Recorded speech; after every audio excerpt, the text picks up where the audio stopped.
shisana nijubane iyewe sobangane shisana nijubane iyewe sobangane shisana nijubane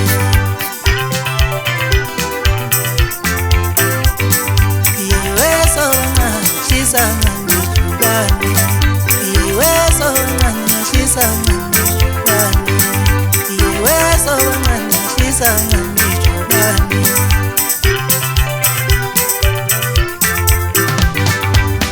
Siyenambithi soyidlalele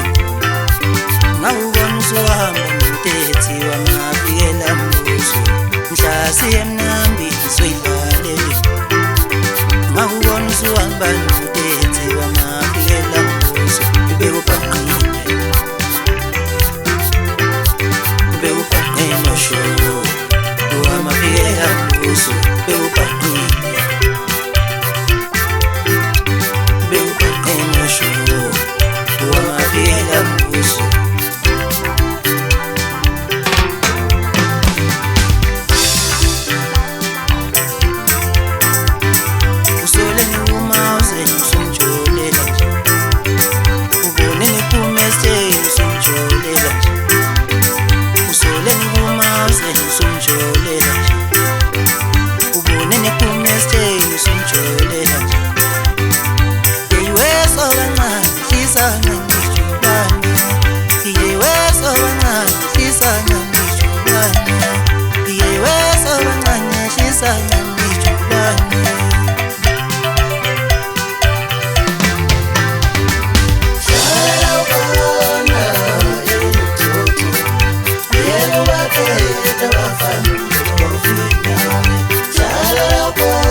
Uma como